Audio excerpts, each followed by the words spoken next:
You're watching the Adrian Bauer Project.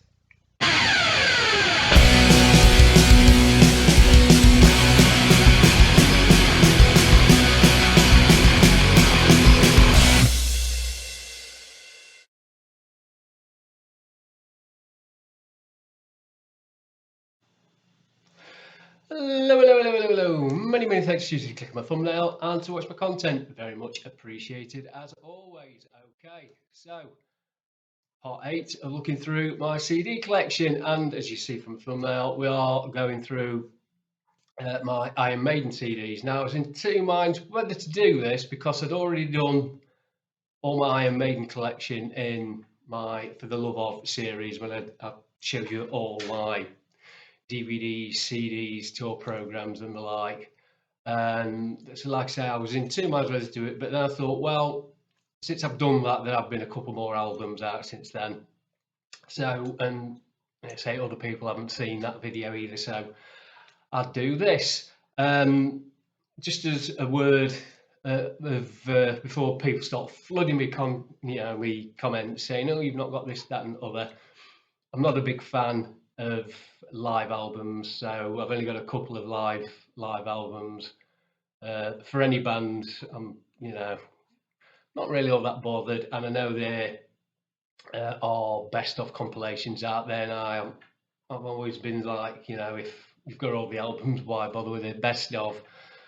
Okay for listening in the car or just slipping on at a party or whatever. I know we've got the place, but I've got all the albums, so I don't really buy best of. So there we go. So let's crack on with it. And of course, the first one up, the granddaddy of all, Iron Maiden. This is the album that most people would have known first heard of Iron Maiden back in the 1980s. They did have the Sandhouse tapes single out, but it was pretty hard to get back then because this was before the days of internet, and so you'd have to wait for the band to come and play near you, or you write to the band, and it was a very limited pressing anyway, so it would have been hard to get hold of. So this would have been your first port of call album-wise. Steve Harris to this day absolutely hates how this sounds, and everybody's like, we don't know why. It's a great album. Prowler, Sanctuary, Running Tomorrow, Running Free, Phantom of the Opera, Transylvania, Strange World, Charlie Harlot, Iron Maiden. Absolutely awesome album. The only album to feature, of course, guitarist Dennis Stratton. God, mine went blank then. He was ousted not long after they toured with this album. So there we go. That's the first one. Next one up is possibly my favourite Iron Maiden album of all time. A bit underrated when it first released, but it's really gained popularity now, and it's a lot of people really love this album, and it is Killers. This is the last album that featured Paul Di'Anno on vocals. He was gone not long after the Killers tour. On here you got Murs in the Ruborg, Rothschild, Ides of March, Another Life, Genghis Khan, Instant Exile, Killers. My favourite Iron Maiden track, Prodigal Son, Purgatory, Twilight Zone, Drifter. Great album. I absolutely love this album. Every time I listen to it, memories come flooding back on the early 80s, 81, 82. It's fantastic. Love that album. Right, next one up, and this is the beginning of the golden era for Iron Maiden. This is when they very quickly come the biggest heavy metal band on the planet, and did so throughout the whole 80s. And it's the first album with Bruce on, Number of the Beast. Absolutely awesome album. Possibly their purest album in terms of there's not a duff track on it. Absolutely fantastic. Love it. You've got Invaders, Children of the Damned, Prisoner, 22 Acacia Avenue, Number of the Beast, Run to the Hills, Gangland, Total Eclipse, Hallowed Be Thy Name. A lot of bands, even back then, couldn't touch that album. I know Motorhead are my all-time favourite band, as I've said many a time. But this is when Iron Maiden sort of went, this is what we're going to do. This is how heavy metal is done. This is how your tours are done. This is how it's all packaged.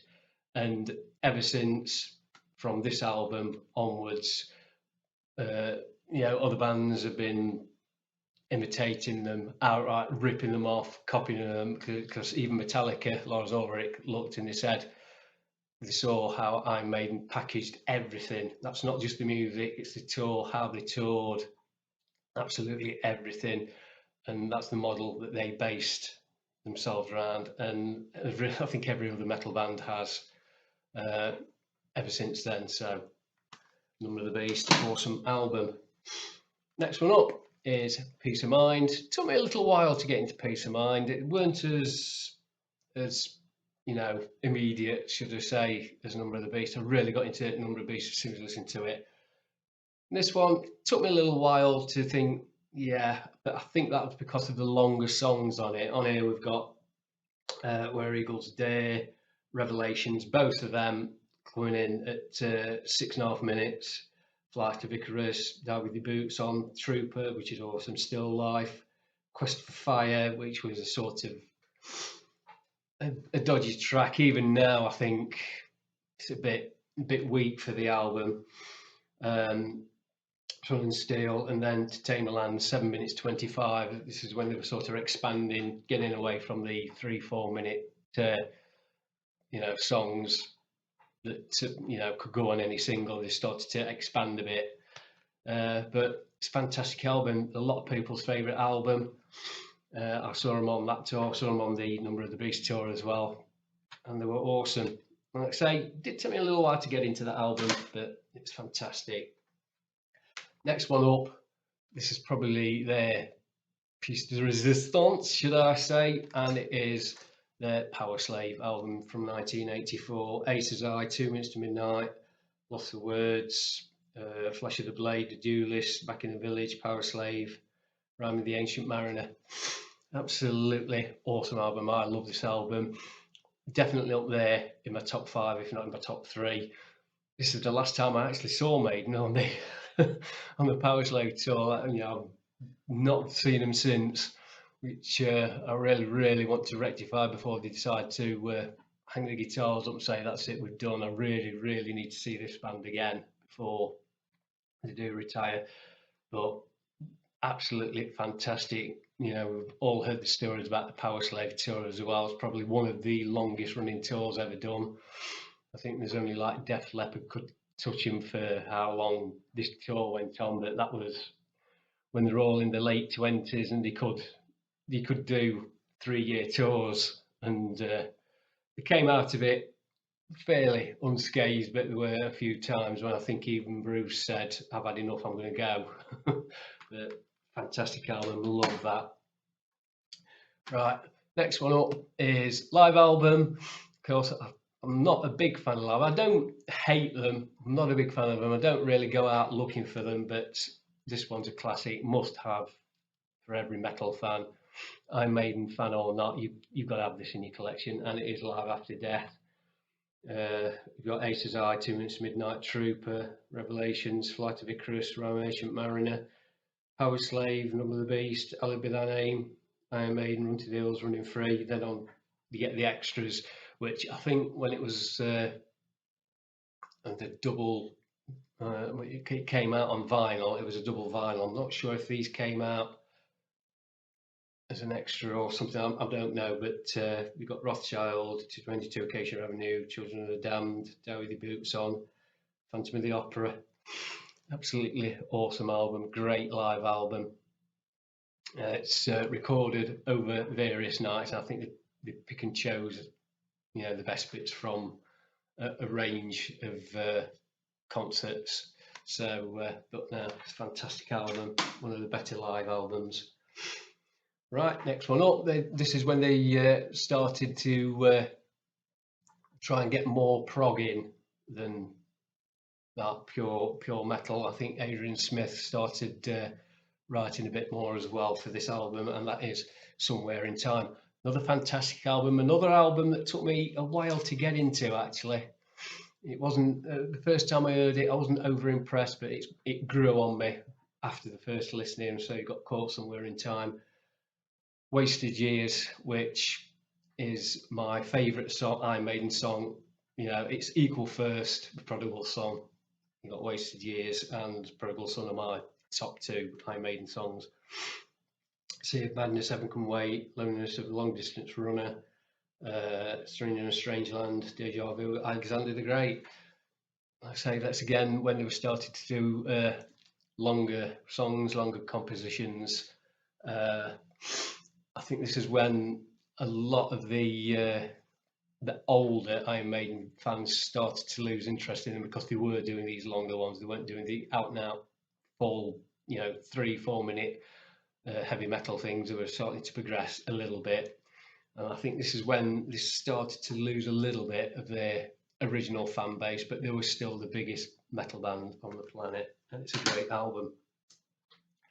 Next one up, of course, Seventh Son of Seventh Son. This is their prog rock album, if you want to call it. It's got the story running all the way through: Moonchild, Infinite Dreams, Canopy Madness, Evil That Men Do, Seventh Son of the Seventh Son, Prophecy, Clairvoyant, Only the Good Die Young. This was the last album to have Adrian Smith on it as well before he jumped ship for a few years. Again, it's a little more easier to get into, I think, than Somewhere in Time. This is a lot of people's favourite albums, but I think this was the last great Iron Maiden album. You know, this is from the last of the golden era of Iron Maiden, if you want to call it that. Fantastic tour. I didn't get to see him, unfortunately, but there we go. Seventh Son. So next one up is Fear of the Dark. This is the first one that featured Yannick Gears on it. And this is around the time when interest in metal started to wane. Happened to every single band. They all sort of struggled in the 90s because, a lot of people blame grunge, Nirvana and Pearl Jam and all that. I don't think so. I think it was all down to the fact that the press weren't covering it as much as that. They changed allegiances. They got the newer writers, and we'd all had the Malcolm Domes and Crushers and all that for 10 years, writing for Kerrang and Sounds and people like that. In the 90s, they were getting the newer journalists in who had no interest in bands like Maiden and Motorhead and Priest. They wanted the new thing. They wanted the Soundgarden and the Nirvanas, and that's why interest waned, because they just weren't writing about them. They weren't bothered. But this is still a great album. Be Quick or Be Dead, From Here to Eternity, Afraid to Shoot Strangers, Fear's the Key, Tell Us End, Wasting Love, which is a great track, Fugitive, Chains of Misery, Apparition, can't read, Judas Be My Guide, Weekend Warrior, and the awesome Fear of the Dark. It's a great album, but like I say, it's not on par with the golden years, shall we say, but still a great album. And that was no, it wasn't the last one with the Bruce on, because that was No Prayer for the Dying. It sat here staring at me and just, is there, look, is there? This was the last album to have Bruce on, of course. On here we've got Tail Gunner, Only Smoke, No Prayer for the Dying, Public Enemy number one, Fate's Warning, The Assassin, Runs Out Run Deep, Hooks in You, and Bring Your Daughter to the Slaughter, and Mother Russia. To me, I preferred that No Prayer for the Dying over Fear of the Dark for me. Still a great album, but it's one that sort of, it's Iron Maiden. It's great, but like I say, the golden era of Maiden was gone. I think Bruce on this album, I don't know. We all had inklings that he was a bit tired of it now. He wanted to do his own thing, and when they did that last show with the magician on, I can't remember who the magician was, and they ended up killing Bruce on that big pitchfork, Eddie, and that were it. For a lot of people, that was, well, Maiden are done with. I've done with them now. But still a great album. There we go. Okay, so the next one up, we have got the X Factor, the first album to feature Blaze Bayley, who I thought did a great job. No, he wasn't Bruce, but you know, nobody can sing like Bruce, nobody can hit the notes like Bruce, nobody's a showman like Bruce. So whoever they had singing for them, they could have had Rob Alford singing for them, they could have had Ronnie James Dio singing for them, and people would have still have gone, "Oh, he's not Bruce, is he?" It didn't matter who the singer was going to be, it was going to be a bit of a poison chalice for him, really. It's not a bad album. Sign of the Cross, Lord of the Flies. I'm really struggling with the writing. It's really small on back of here. Sorry about that. So 2 a.m. You know, I am really struggling. I'll put that there like that. Can you read them? But I say it was a new era for Iron Maiden. It was a new era for metal. It was the 90s, and you know, metal bands weren't getting the coverage that they were.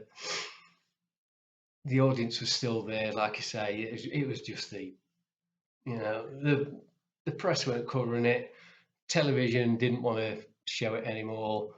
You know, hair metal had burnt out because we got absolutely awash with carbon copy bands. So people got sick of seeing that on the telly, or they assumed we got sick of seeing it. It was like I say, there's still an audience out there, but still, it's a good album. It's Iron Maiden. You can tell, you know, you can't really put all the blame at Blaze Bayley's feet because it's still Steve Harris writing the songs. So there you go. Okay, next one up is Virtual 11, which was the second and final album to feature Blaze Bayley.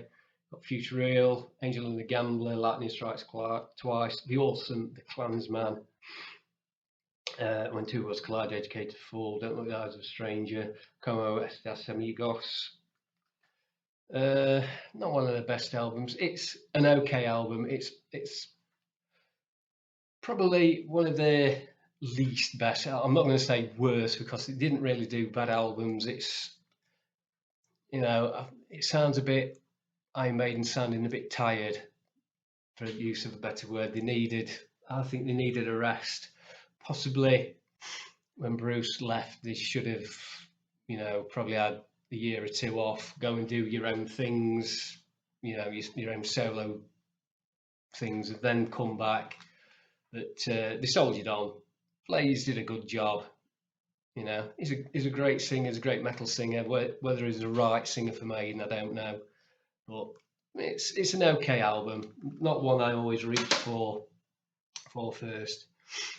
Okay, so and then back onto the next one, and it was the year 2000, and not only did we get Bruce back, but we got Adrian Smith back, and they released Brave New World.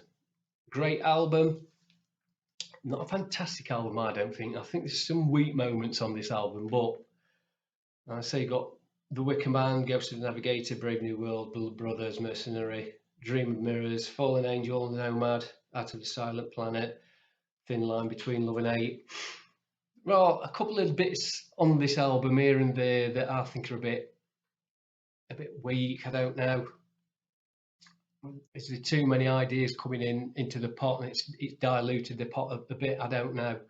Can't really put my finger on it, but it's the album that made Iron Maiden again one of the biggest metal bands on the planet, if not the biggest metal band. It opened the whole catalogue up to a whole raft of new fans. You know, it wasn't just the old duffers like me that bought this album. Then you got all the teenagers and all the kids buying this album as well, getting into Iron Maiden in a big style, and this reinvigorated their career. So, like I say, this is why I said they probably should have had a couple of years off instead of doing that. You know, let the batteries recharge, think what they're going to do a bit more. But Bruce came back, and I think this is what they were away for 5 years. Was it 6 years, something like that? I don't know, can't remember. But great album, and it set them back onto their world conquering crusade. Obviously, they're still on there. So anyway, the next one up, Dance of Death, which I think is a far superior album than Brave New World. You've got Wildest Dreams, Rainmaker, No More Lies, Once a Year, Dance to Death, Gates of Tomorrow, New Frontier, Passchendaele, Face in the Sand, Ages of Innocence, Journeyman. Absolutely awesome album. I really like that album. I like it a lot more than I do Brave New World. This is shows a band at their absolute peak. Very nearly up there, you know, the golden age ones, I think. So great album. I like that album that much, in fact, that I worked it out and bought. Well, I didn't get this. I got it for Christmas. Death on the Road. It's the live album that went with the Dance of Death tour. I'd already bought the DVD of this tour, which is absolutely awesome. Track list on here, it's like Wildest Dreams, Rothschild, Can I Play with Madness, Trooper, Dance of Death, Rainmaker, Brave New World, Passchendaele, Lord of Flowers on the first disc, No More Lies, Hallowed Be Thy Name, Fear of the Dark, Iron Maiden, Journeyman, Number of the Beast, and Run to the Hills on the second disc. That is the best of, and anybody's, but if you just use the studio tracks for them, that is the best of album. But this is live and it's awesome. There we go. Right, so the next one up. Now, this is the one album I just cannot get into. I don't know why it is. I've played it many times and I just can't seem to get into it, and that is A Matter of Life and Death. Friends of mine absolutely love this album, but I don't know, I just get a bit bored with it halfway through. Different World, These Colours Don't Run, Brighter Than a Thousand Suns, A Pilgrim, Longest Day, Out of the Shadows, Reincarnation, Benjamin Brieg, For the Greater God, Lord of Light, The Legacy. They're all long songs. Whether that was it for me, I don't know. I might have to give this another spin, but I don't know. It's one Iron Maiden album I really struggled to like. I've tried to force myself to like it, and I just can't. I don't know what it is about that album, but it's good, but it's not one of my favourites. But this album is one of my favourites. I absolutely love this album. This is another one that when I first played, I didn't like it. I thought, oh, it seemed very good this at all, but I gave it another spin, a few more spins after that, and I really started getting into it. And now this has become one of my favourite albums, and that is Final Frontier. Got Satellite 15, El Dorado, Mother of Mercy, Coming Home, The Alchemist, Isle of Avalon, Starblind, Talisman, The Man Who Would Be King, When the Wild Wind Blows, sorry. I absolutely love this album. I'll play the start to finish and then I'll play it again. Fantastic album, that. Okay, next one up, and this is another Iron Maiden album that I'm really struggling to be into. Claire loves this album. That's it. She said it's fantastic. I'm still struggling trying to get into it, and that is Book of Souls. Not one of my favourite Iron Maiden albums, truth be told. I've got the book version. I went out and got the book version when it first came out, so I've got all the lyrics and some lovely artwork in there. It's like I say, it's a 2-disc. If Eternity Should Fail, Speed of Light, Great Unknown, Red and Black, When the River Runs Deep, Book of Souls, Death of Glory, Shadows of the Valley, Tears of a Clown, The Man of Sorrows, and Empire in the Clouds. Trying to read the weird writing. Some great songs on it. It's just one that I'm just struggling so much to get into. I think I'm going to have to sit and really have probably a good 3-4 weeks just playing these albums, see if I can get into them. But there we go.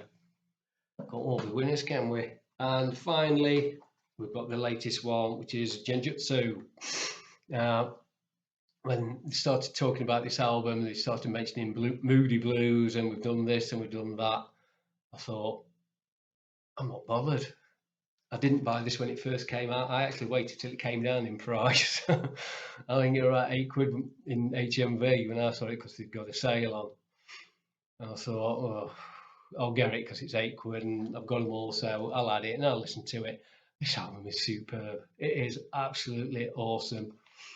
To be honest with you, I don't think Iron Maiden sold it very good. When they started talking about all different influences and we've done this on it and we've got that, I think that could have backfired just a little bit for this album, because it did with me, because it put me off.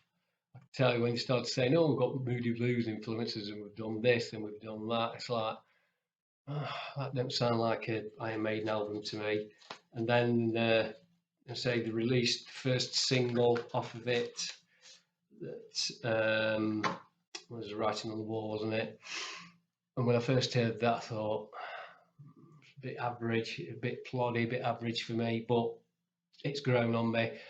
Got the album, played it, absolutely love it. You've got Senjutsu, Strategy, Writing on the Wall, Lost in a Lost World, Days of Future Past, Time Machine on disc 1. I've just totally blown away with disc 1. Disc 2, Darkest Hour, Death of the Celts, The Parchment, Hell on Earth, fantastic. Disc 1 definitely better than disc 2, I think. But this is a truly awesome album, and I'd really like to go and see these on this tour if we can get tickets. We can afford tickets, because